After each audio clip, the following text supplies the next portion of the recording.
Figure it out. Hello, this is Adam Koralik from Figured Out Productions. The following video is a video of some kind, and I hope you enjoy it. Hey guys, it's Adam here, and today we're going to be talking a little bit about my favorite video game franchise of all time, Shenmue. Before we do that though, if you guys could do me a favor, please like this video, comment down below, subscribe if you haven't done that already, as well as check out the social media stuff in the description, Twitter, Instagram, Facebook, Discord, Patreon, etc. Also, I have a Spreadshirt, you can buy merch, and I have a new travel adventure channel called Flying and Eating, which is about flying, adventuring, eating, getting fatter, which will actually make a little bit of a cameo in this video, so you guys can get a sense of what I'm talking about. Ooh, ah. But yeah, so here's the thing. I love the Shenmue franchise, and this video is going to be aimed more specifically at Shenmue fans, and if you're not one, I still appreciate that you decided to watch and just kind of hear me out and just talk for a little bit. What we're mostly going to be doing is, I've got a bunch of packages in front of me. These are things that I could have included in my pickups videos, but I didn't. I decided they're all Shenmue related, and I thought it'd be a little bit more fun to actually make a video dedicated to Shenmue as of late, and just kind of talk about recent updates and all that sort of stuff. Now, first, let's get a couple of things out of the way. Yes, there is a movement to get Shenmue 4 made. I'm still of the belief that that will happen at some point. It's Shenmue 5 I'm personally more concerned about. However, there is a Shenmue campaign around that, which I believe is called Let's Get Shenmue 4. The hashtag Let's Get Shenmue 4. Now, personally, I would have gone with something like, you know, if we all have to kind of sell our souls to make that game happen, I would have called it Horror for 4, but, you know, that's me. But anyway, so yeah, there has been a lot of flurry of activity with the Shenmue anime, which I'm sure a lot of people are going to bring up.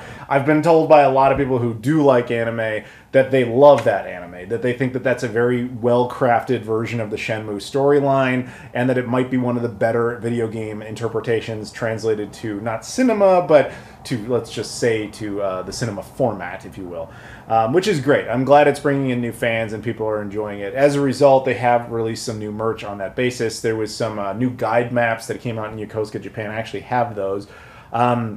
There was also some special limited edition stuff they did to celebrate that, which I do not have.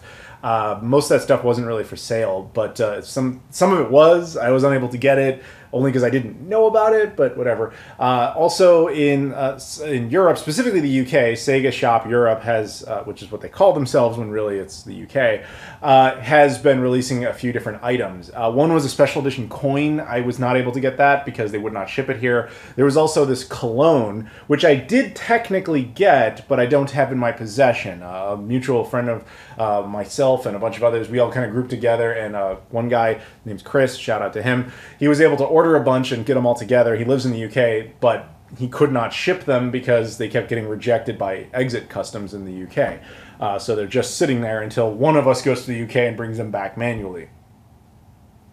Thanks. Not Chris, it's not his fault. Thanks customs. Or British Customs specifically. But anyway, it doesn't matter. We'll get that at some point. But there's a whole bunch of stuff I was able to get. And so I thought we could go ahead and talk about all these recent items and just, you know, just talk a little Shenmue. I love talking about it. First thing up here, this just came in like right now. I forgot all about this item, to be completely honest with you. And when I was preparing to do this video, I was like, oh right, that came out and I don't even have it. They're like 15 bucks on Amazon. Let me just order it real quick.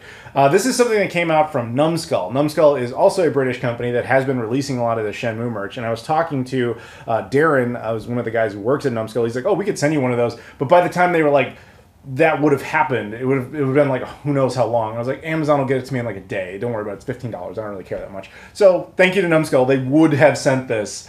They just didn't. So let's go ahead and open it up. And thanks to Amazon for leaving a giant hole in it. This is the Tubbs Ryo Hazuki cosplaying Shenmue themed duck. This is real. I can only speculate on why this exists. I have to assume, based on all the cutesy Funko Pop type of stuff that we've been getting over the last 10 years or so, that a lot of different companies have been making an attempt to kind of get in on that. And one of those series is this thing called Tubbs, where you basically take the classic, you know, bathtub duck that, man, even when I was a little kid, that was an out-of-date concept, but you basically bring that back, but with, like, characters. Now, there's a whole bunch, not just Ryo, like, not even just Sega characters. Like, this is a thing.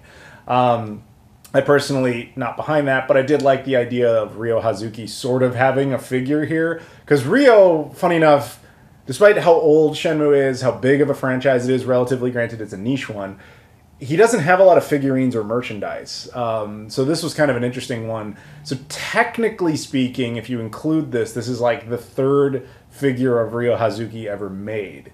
We'll get back to that later, but yeah, that's I think it's pretty cool. It's surprisingly well detailed for a rubber ducky. But yeah, there you go. If you want to check that out, again, their Numbskull makes these. I'll put a link to the Amazon page. It's cool. It comes with this little plastic tub, obviously, hence the name. And then they said Shenmue on it, which it actually uses the newer Shenmue font. I don't know if this is public information or not, but I guess it doesn't really matter anymore. The reason the traditional Shenmue font that you would see on the, I don't know if you can see it with the package in the way, with the traditional first game, the reason that font doesn't exist anymore is they lost the rights to it. So that's why this was kind of recreated, and that's like the newer one that Sega can use, hence the re-release has and all that sort of stuff. But yeah, it's fine.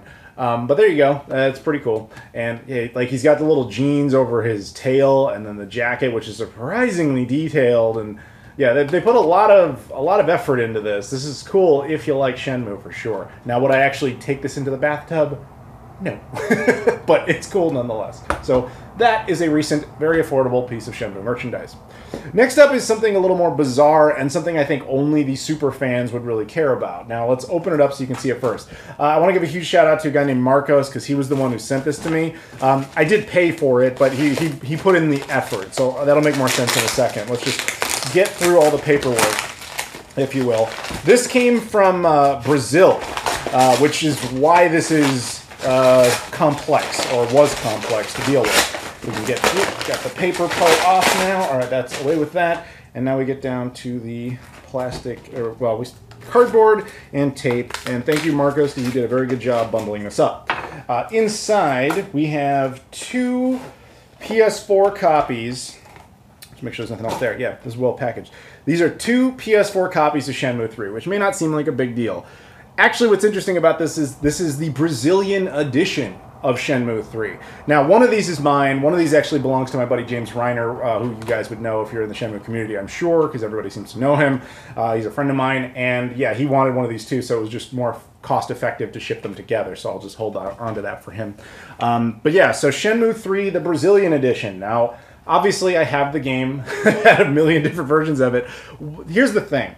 As a Shenmue super fan and super collector, I've really wanted to get every iteration of Shenmue. And when I say that, I don't mean just, oh, one copy of 1, 2, and 3. No, I mean every version. Like, I have, if we want to go through Shenmue 3 here, I have the North American edition, I have the limited run North American edition, I have the limited run games re-release, the complete edition. I have the European collector's edition. I have the European mainland edition. I have the Hong Kong, the Japanese, the Australian, the South Korean, obviously now Brazilian. I even have the Russian edition of Shenmue 3 for PS4.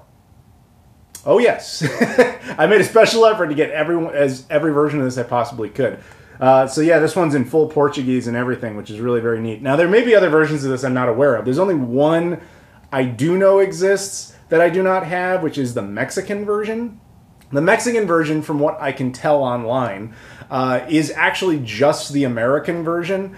And I mean, when I say just the American version, I mean like everything about it is straight up the United States American release, except they wrapped the cellophane in Mexico, and over where the the American rating system would be, there's like a little sticker indicating the Mexican rating system. So the only thing that makes it unique is literally that sticker over some cellophane plastic. That's the Mexican edition. I don't have that one. Maybe I'll get that one day. Who knows? This one's actually more interesting because I think this is the last version that exists that I didn't have anyway, where the artwork is actually slightly different because the text is all written in Portuguese and everything. And of course has the Portuguese rating system on it, Brazilian rating system on it. Yeah, so very cool to have that and add that to the collection because some of these Brazilian releases, man, they are tricky. Shenmue 1 released in Brazil on the Dreamcast. It released two versions. One is nothing special because one of them is straight up just the American release, like all the way down to the rating system. They didn't change anything. They just took the American ones and just sold them in Brazil. That's the vastly more common version. But there was also a Brazilian-specific release by a company called Tectoy. Little backstory on this. Sega had a weird relationship with Brazil, which I'm sure a lot of people know. I'm sure you've heard the rumors online before. Sega Master System, because of that, is still technically ongoing in Brazil. It is the longest lasting system on the planet. And it still exists because of Brazil. Because it's grandfathered in due to some tax laws down there, and that's why it can stay alive. It's a whole thing. But anyway, they have an interesting relationship with Sega stuff in general. And from what I recall, Tectoy was actually still making new Dreamcasts in Brazil until as late as like 2006. And they had their own mutant version of stuff down there. It's a very interesting story, basically, if you ever really want to dive into it. But what matters for our purposes is there was a brief window where they were selling Dreamcast games with this new Tectoy packaging down there. And then eventually, and when I say eventually, I mean after not very long, they apparently took those out and replaced them with just the American releases. Now, why would you do that? Well, the simple reality is these Dreamcast games that were being sold there were not dubbed in Portuguese, nor were they subtitled in Portuguese. But they presented themselves in box art form in Portuguese. So the front would be in Portuguese, the back would be in Portuguese. So if you imagine yourself, you're some kid living in Brazil, you probably don't have much money, you go into a store, you've got this Dreamcast, you spent all your money on, now you have a little bit saved up. You want to get a game. Oh, look at this game. It's called Shenmue. And like, oh, I can read all this because it's in Portuguese. That's the only language I speak. And it sounds like such a great, awesome adventure. I'd love to get this. So you buy it, you take it home only to find out it's literally just the American discs. I'm not joking. They would just take the American discs and put them in a different case. You put that into your console and the whole game plays in English. You try desperately to find the Portuguese option. Doesn't exist. So what I think happened, from what I understand, was they took those away, saying that was kind of like misrepresentation because people couldn't play it if they didn't speak English, but there was no way of knowing that. And then they replaced them with just the American copies because no one was going to do Portuguese dubs in Brazil or subtitles. So they put them out in English and said, hey, if you speak English, great, this is for you. If you don't, guess buy something else. That was more or less the attitude from what I can tell. Thus, there is a Tectoy edition of Shenmue 1 that was released only in Brazil for a very limited window where the entire case is in Portuguese. And it's a ghost. I've seen a couple photos of it online, but the thing basically doesn't exist. I've never known anyone to actually own it. If you ever find it, it's like probably the single rarest edition of the Dreamcast, or single rarest edition of anything Shenmue related, game-wise. So good luck. That's one of my chase figures. But yeah, that's why another reason I wanted to circle it all the way back around to Brazil, because I wanted to get this out of the way while I could. The funny thing was, I couldn't actually order this on my own. So again, huge shout out to Marcos, because Brazil is weird, man. Like, I went to Brazil Amazon trying to buy this, and they're like, oh, you need a Brazilian tax code in order to export this out of the country. I'm like, what? I'm trying to buy like a $20 video game. It's really not that big of a deal. But they wouldn't allow it. So Marcos contacted me because I had mentioned this in a video a while ago that I was looking for this. He was like, I got you. He messages me. He's like, how can I help? He just bought them in a local store. So he said, like, this is how much it costs. Here's shipping. Do you want it? And I was like, yes. He's like, boom, done. He shipped it. I paid him. Done. So awesome. Thank you very much to Marcos for making that happen, because I really could not have done that any other way. So thank you very much. But yeah, as you guys can tell, Shenmue kind of means a lot to me. I've made a lot of great friends out of it, like James and so on and so forth. I've actually become friends with Corey Marshall. He's the guy who voiced Rio originally, and he might actually have some sage wisdom for us. Let's listen in. I'm busy right now. Try asking someone else. All right. Well, hey, why not? But yeah, anyway, let's move on. Let's have another package. I love Shenmue. Keep friends close. Those you love close to you. Yeah. No, that's the quote, right? Keep friends, those you love, close to you. That's the Shenmue quote. Dying words of Iwao Hazuki. Anyway, let's move on to our next package here. This one comes from the UK, specifically from the Shenmue Dojo, and very specifically from an individual who we will refer to as Skill Jim. I'll put a link to his Twitter below, because if you want this and you don't have it, chances are he's the one you have to contact, because this may no longer be available. So let's open it up and take a look at it. Now, full disclosure, he just sent this to me absolutely for free, which he did not have to do. I didn't request it or anything. He just did it because that's who he is. He's just an awesome guy. Let's see if I can get through the packaging, though. Yeah, there it is. This was actually a Kickstarter project called Shenmue World. Now, Shenmue World is basically a fan-made magazine for Shenmue fans. This is issue number 2. I actually have issue number 1, and I'll show you them both compared to each other right now. Ooh, yeah. But anyway, so this one is the newest release. Apparently there is supposed to be a third issue, and it's massive. It's super thick. Like, it has I know it has tons of interviews with people, a lot of breakdowns of, you know, just bits and pieces of the story, and like different little tales of the production of the game, and just there's so much stuff in there. There's even little puzzles in there, like one of those, if you ever go to like a restaurant and you see like a little kid's map where it's like, hey, get from point A to point B, and you have to like walk all around these like blocks or whatever. They have a version of that where Ryo has to do that to get to warehouse number 8, which all Shenmue fans will get that reference. Lots of really cool stuff in there, and that's really awesome. I can't wait to open it up and actually like read it and look at it and stuff. It's so cool. It's funny, I've never actually been involved with this. They've never asked me to do anything in it, which is totally fine, but it's neat. Because this is made by fans for the fans. In fact, like they have this artwork on the cover here, and I recognize like half the people. It's like there's Corey, there's Yu Suzuki, there's Masaya Matsukaze, there's my buddy Ezra. I'm not sure who those two are off the top of my head, or top of the head, but whatever. One thing that's very cool is that it also comes with the Blu-ray of the Shenmue the Gang Edition trilogy. This right there is a Blu-ray. And this requires a little bit of a story. Back in the darkest days of the Shenmue Empire, if you will, was right after the Shenmue 2X release on Xbox, post-2002, when that version of the game just totally tanked and nobody bought it. And then I would say for a few years, really until YouTube started to take off and people could start to talk more about the game. In that few years right there, YouTube took off in 2005, by the way. So like right in there. There wasn't much happening in the Shenmue community, and there wasn't, other than the Shenmue Dojo, there wasn't really a way to talk about it. This series of films was made by a guy named Mike Paprocki, who I've actually met. He lives here in Chicago. It's cool to have another Shenmue superfan here, which I actually only realized by watching his films, because I recognize the geography. And I was like, oh, that's so cool.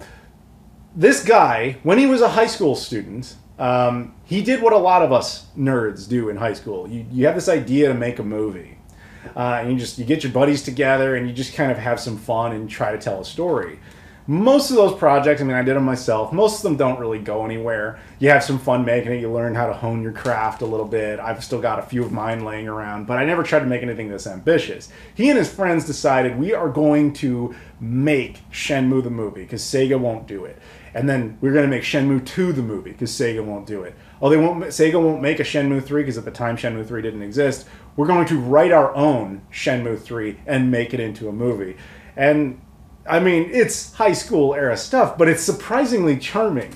And it was the only thing we really got within that few year gap there. And I remember those dark, dark days of the internet before YouTube. And the reason I bring them up is there was no place to host videos like this back then.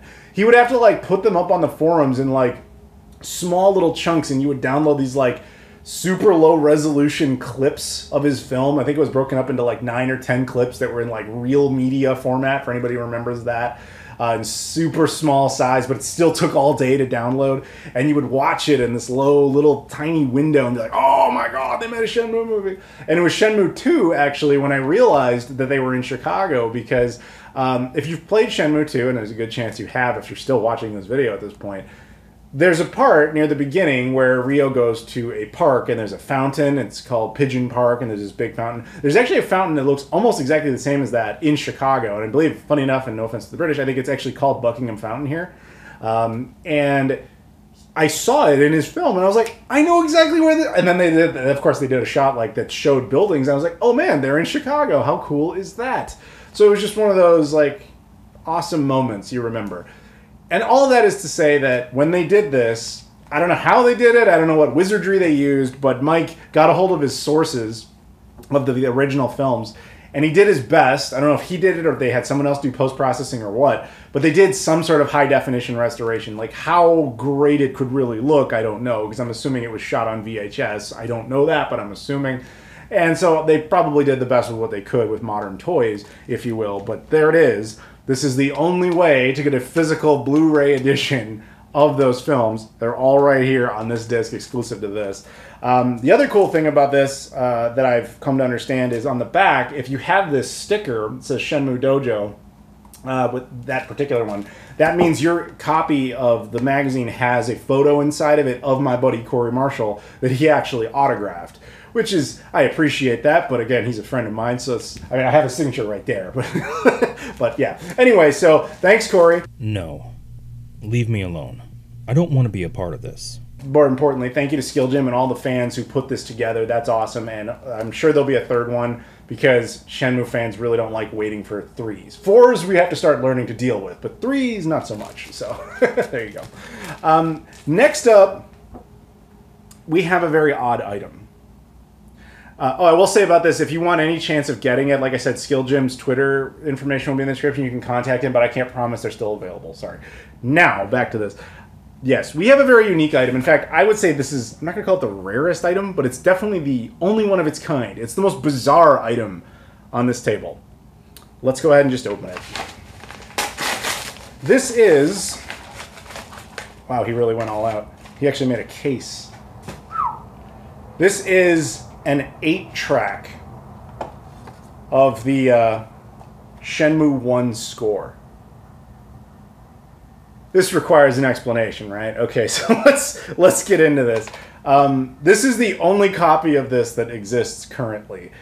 Basically, here's what happened. A few months ago, a guy in my Discord, which I have an awesome Discord, I highly recommend you join it. There's a link in the description. Very cool community of people. One of the guys in there, his name is Laudmont. Within the server's lore, he is the wealthiest individual in the known universe. Hundreds of billions of dollars made every day. So naturally, he has the funding to keep 8-track alive, obviously. Now, in reality, he sent me a package at some point, this gigantic box, and I had no idea what it was. I open it up, and it's an 8-track player, along with 3 8-tracks. One was just like a Superman score, and 2 were 8-tracks he had made himself. One of a bunch of video game scores, but the other one was of the Adam Koralik edition mixtape. And it was literally like a Photoshop picture of me in like a business suit, looking all snazzy, because I don't actually look snazzy in reality, because I don't know how to dress properly. But it was that and a whole bunch of just songs. Some of my favorite pieces of music, including the Shenmue score, well, theme, I should say. There was like 2 or 3 songs on there from Shenmue. But also just quotes from me, from my videos, and some songs he actually had made about me. It was like a fascinating little piece. But afterwards, and I played a clip of it in the video, afterwards, I don't remember how this exactly happened, but there was talk in the Discord about how cool it would be to have the Shenmue score on 8-track, because certainly that didn't exist. And for those who are like, what is 8-track? This is a cassette music format that basically was irrelevant by the late 70s. Like I said, Laudmont is very wealthy. He's keeping this format alive single-handedly. So there was a discussion in the Discord, and one of the members named Pizza Parker, who is a Shenmue super fan, he's also the guy who does my thumbnails, by the way, thank you very much, and he does a great job at that. He and Laudmont got together and basically, I'm assuming that Pizza Parker designed all this artwork. He also, I know for sure, selected the songs and which ones would be the most important, and just said, okay, we'll do that. And then Laudmont took all of that data, and he basically made it physically into an 8-track. Don't ask me how, he just did. He also, I wasn't expecting these little print-ups. It's like a really cool little case for it that has a description on the back. It says, Shenmue, the highlights selection. For the very first time, relive the first chapter of Ryo Hazuki's adventure in audio form with the original soundtrack of the 1999 cult hit video game Shenmue on 8-track cassette. Enjoy 4 sensational programs containing a highly curated selection of only the best tracks for the ultimate Shenmue experience. Yes, and it's got that cool, it's got the Hazuki crest on the front. I wasn't expecting that. And then a little, I think it's a sticker, I'm not really sure. I have Shenmue on 8-track, which I am now the only person that does. They told me they intend to do this for Shenmue 2 and 3, and we'll see if that actually comes to fruition, because 8-tracks can only hold so much data, and there's way more music than there is data for an 8-track. But yeah, I think that that's really neat. So what I'm going to do is make a little bonus for you guys. In the description of this video, there is a link to a video of just this. I will play it, and you can just listen to it on 8-track with no chatter. It'll just be a thing. It will exist on a different channel of mine. It doesn't really matter why. It's just that the link will be there and you guys can check it out and enjoy it. So thank you very much to Lodmot and to Pizza Parker and to Corey, because he's making a little cameo in this. So thank you very much to those guys. Hey, I know this. Yeah, this is the one.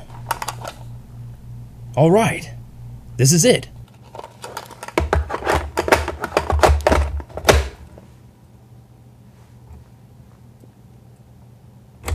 Let's get funky.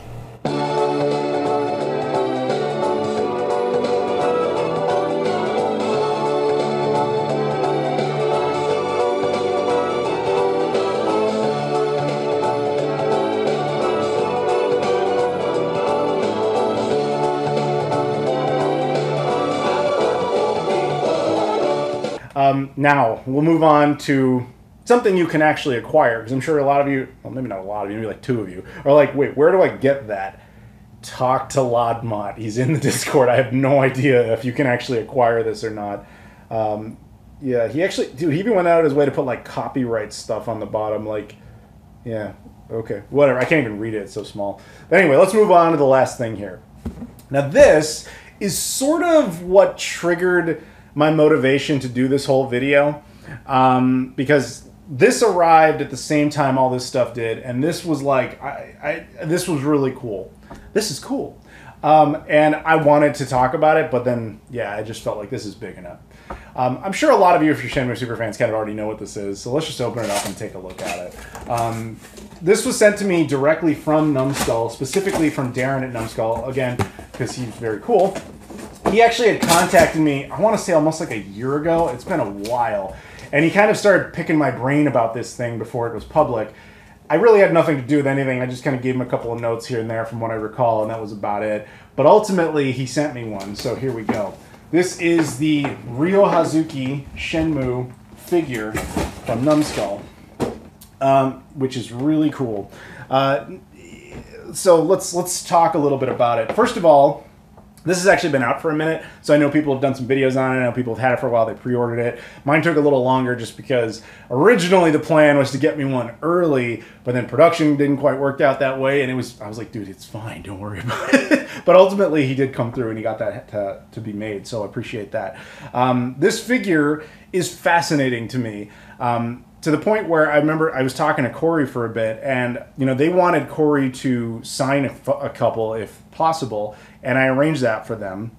And Corey, to his credit, he was so excited, he actually filmed an unboxing on his own channel and just wanted to show people that he finally had a figure of himself, which should be a clue. Like I said, Shenmue has not had a lot of figures coming back around to this. On this table right now is basically 50% of all the Ryo Hazuki figures ever released. Little history lesson here. The first Shenmue, specifically Ryo Hazuki figure, that was ever released was the Sonic and Sega All-Stars figurine, which I have.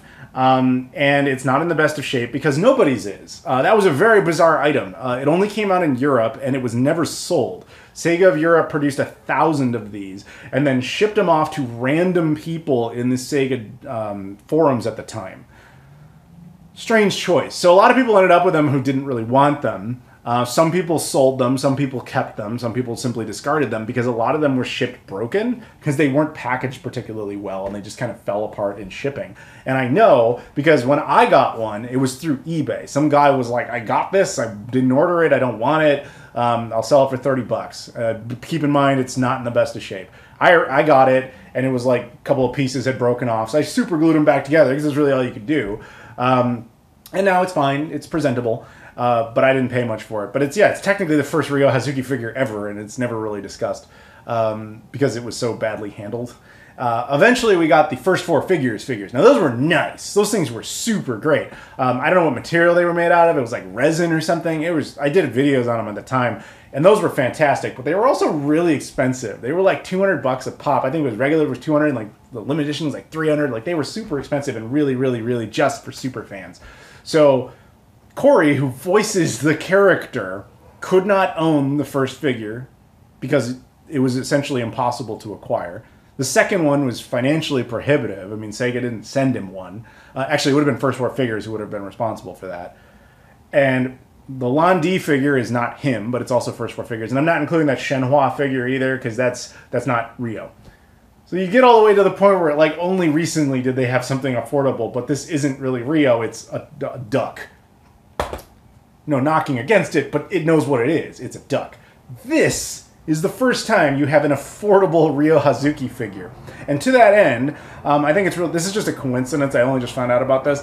I think it's Just Geek I'll put a link in the description, has a sale on these. At the time I make this video, I think it's up for like a week. I think it ends on like September 25th or something like that, September 24th, something like that. We get like 30% off the figure if you want to get it. So I'll put a link in the description. You can get it for, you know, a nice haircut off.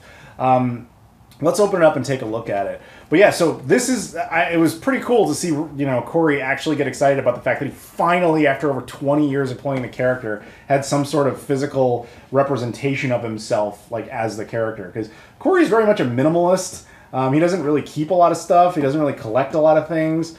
But I think he, you know, it always kind of, he just wanted that. He wanted a Ryo figure around, but they just really, frankly, didn't exist except for in very large, expensive ways. But this is finally an affordable way of doing it. So we open it up there. I got, not that I have any, this isn't a huge criticism. I don't really like the way it's presented there because, I mean, you're protecting the figure, which I understand is the most important thing. But if I didn't know that was Ryo, I wouldn't really know what I was even looking at right there. But that's okay. Inside, pull this out. The figure is secured by those two plastic things. The box is nice. I like how these stickers, you can lift relatively easily without like tearing the paper, which is good because I'm going to probably put it back in there ultimately. I don't really know yet, but we'll take it out for now for sure. We can get past these little plastic locks, get that out of there, and boom, we're at the figure. Now, the figure, unlike the First 4 Figures figure, is not like a thick, heavy resin. I think it was resin. This is actually plastic. It looks high grade, which is very important. The detail in this thing is incredible. So this takes place at the Heartbeats bar, like when Ryo gets in there and they start a fight and they're like, hey, milk for the schoolboy. That's that part. In fact, they actually have the spilled milk for the schoolboy right there on the ground. A little bit of an advertisement for Heartbeats bar. You got some cigarettes and beer, all sorts of stuff. Part of a table that has collapsed, as well as a stool and a few more bottles of beer, which is actually kind of funny because if this was real, I would think that this would slide out and Ryo would actually fall over like a second later. But he, you know, he's Ryo. He can handle it. Yeah, the floor texturing is solid. The detail underneath the table is really good, and on the stool. This is a great little presentable piece, and it has a bunch of information on the bottom from Numbskull there. So yeah, if you wanted a Ryo Hazuki figure in your house, but you've never had like the budget for it, now's the time to strike, because this is a very nice one. There's a nice little sale on it, again, at the time I'm recording this video, and I think you can get that. So huge shout out to Numbskull for hooking me up with that. They didn't have to do that, but that's really cool. And of course for making that possible for Corey to finally have a figure of himself. I think he appreciated that. So that'll do it. Let's remember to whore for 4. Let's get Shenmue 4. And if you want to listen to this, again, there's a link in the description.